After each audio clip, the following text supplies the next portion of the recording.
कितनी बार बोला है कि हफ्ता टाइम पे दिया कर, अभी तक तुमने हफ्ता नहीं दिया है। मैडम जी माफ कर दो। भगवान कसम आज बोनी भी नहीं हुई है, शाम तक पक्का दे दूंगा ना।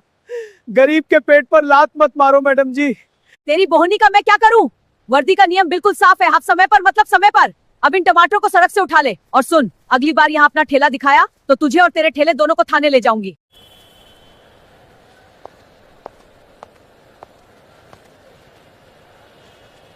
मैडम जी आपकी कोल्ड ड्रिंक। और सुन, अगली बार बिना बोले बोतल बाहर होनी चाहिए। जी मैडम जी। भैया आज बॉर्डर से घर आ रहे हैं।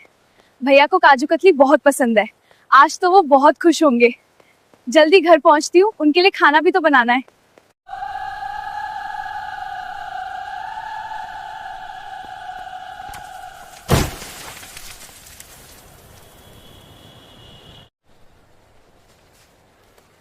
ये क्या बदतमीजी है? Sorry, I am so sorry madam ji, मेरा ध्यान नहीं था, मुझे माफ कर दीजिए। सॉरी? तेरी इतनी हिम्मत कि तूने इंस्पेक्टर भवानी की वर्दी खराब कर दी, अंधी है क्या? नहीं मैडम, मेरा सच में मतलब नहीं था, भीड़ बहुत थी, सच में गलती से हो गया। मैं अपने फौजी भाई के लिए सामान ले जा रही थी, प्लीज मुझे जाने दीजिए। फौजी भाई की धौंस दिखा रही है मुझे। इससे पहले कि प्रिया कुछ और बोल पाती, भवानी ने अपना भारी हाथ उठाया और प्रिया के गाल पर एक जोरदार थप्पड़ जड़ दिया। थप्पड़ इतना तेज था कि प्रिया जमीन पर गिर पड़ी। पूरे बाजार में खड़े लोग सन्न रह गए। सबको बुरा लग रहा था, लेकिन खाकी वर्दी के खौफ ने सबके मुंह पर ताला लगा रखा था। आदित्य डीएम, जो अब तक चुपचाप सब देख रही थी, उसने अपना दुपट्टा थोड़ा और कस लिया। उसकी आंखों में अब इंस्पेक्टर भवानी के लिए रहम की कोई गुंजाइश नहीं बची थी। प्रिया जमीन पर बैठी फूट फूट कर रो रही थी। उसने अपने कांपते हाथों से अपना मोबाइल निकाला। उसका भाई विक्रम बस शहर के बस स्टैंड पर पहुंच ही गया था। प्रिया ने रोते हुए विक्रम को कॉल मिलाया। जैसे ही विक्रम ने फोन उठाया, प्रिया सिसकते हुए बस इतना ही बोल पाई, भैया जल्दी आ जाओ, सुभाष मार्केट में एक पुलिस वाली मुझे बहुत मार रही है, भैया मुझे बचा लो। फोन स्पीकर पर था। उधर से विक्रम की भारी और घबराई हुई आवाज आई, प्रिया क्या हुआ, कौन मार रहा है तुझे? तू रोना बंद कर, मैं बस 5 मिनट में वहां पहुंच रहा हूं। भवानी ने यह सुना तो जोर से हंसी। उसने प्रिया के हाथ से फोन छीन लिया और कॉल काट दी और बोली, बुला ले अपने फौजी भाई को। आज मैं भी देखती हूं कि वो आर्मी वाला इस पुलिस वाली का क्या बिगाड़ लेता है। आज तो मैं तुझे सरकारी काम में रुकावट डालने के जुर्म में ऐसी धारा लगाकर अंदर करूंगी कि तेरी पूरी जवानी जेल में सड़ेगी। भवानी ने प्रिया के बाल पकड़कर उसे जमीन से उठाया। मासूम प्रिया बस रो रही थी और बार बार कह रही थी, मुझे छोड़ दो, मेरी कोई गलती नहीं है। दूर खड़ी अदिति ने अब अपनी जेब से फोन निकाला। उसने किसी को कॉल किया और बस इतना कहा, मैं सुभाष मार्केट में हूं, अभी फोर्स मत भेजना, बस तुम वहां पहुंचो, मैं तुम्हें एक लोकेशन भेज रही हूं। यह कॉल उसने अपने भाई राहुल को किया था, जो एक वकील है। सुभाष मार्केट में एकदम सन्नाटा पसरा हुआ था। सिर्फ एक ही आवाज आ रही थी और वो थी प्रिया के रोने की, और जमीन पर उसकी खरीदी हुई मिठाइयां बिखरी पड़ी थीं, जो वो अपने फौजी भाई के लिए बड़े प्यार से लेने आई थी। उसके गाल पर इंस्पेक्टर भवानी के थप्पड़ के 5 उंगलियों के निशान लाल हो गए थे। इंस्पेक्टर भवानी अपनी पुलिस जीप के बोनट पर टेक लगाकर खड़ी थी। उसके चेहरे पर एक अजीब सी घमंडी मुस्कान थी। उसे मजा आ रहा था। उसे इस बात का घमंड था कि पूरे बाजार में किसी की हिम्मत नहीं हुई जो आगे आकर इस लड़की को बचा सके। ये आजकल के बच्चे जरा सी पुलिस की वर्दी देख लेते हैं तो घबरा जाते हैं और बात करते हैं। फौजी भाई की भवानी ने अपने पास खड़े हवलदार से कहा और जोर से हंसने लगी।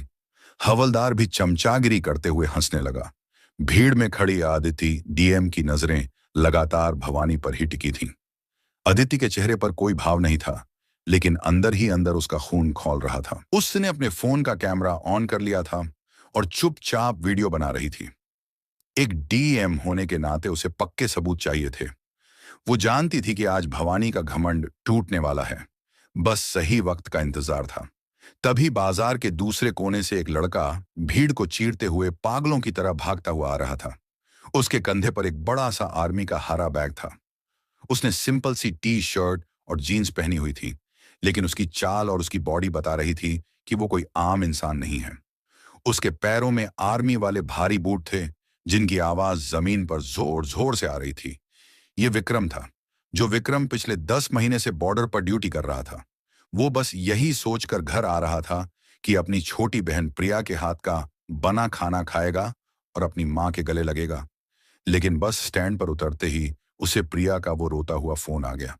विक्रम ने न बैग देखा न रास्ता, बस एक ऑटो वाले को पैसे फेंके और दौड़ता हुआ मार्केट पहुंच गया। भीड़ को हटाते हुए जैसे ही विक्रम बीच में आया, उसके कदम अचानक रुक गए।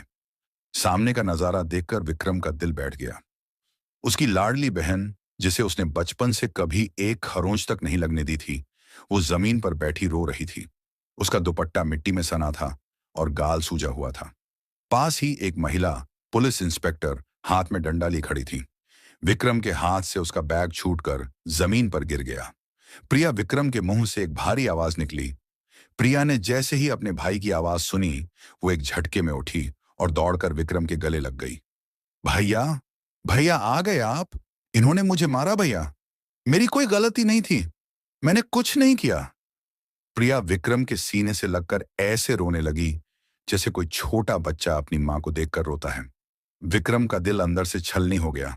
उसने प्रिया के सिर पर हाथ फेरा और उसे शांत करते हुए कहा, चुप हो जा मेरी गुड़िया, तेरा भाई आ गया है ना, अब कोई तुझे हाथ नहीं लगाएगा, रोना बंद कर।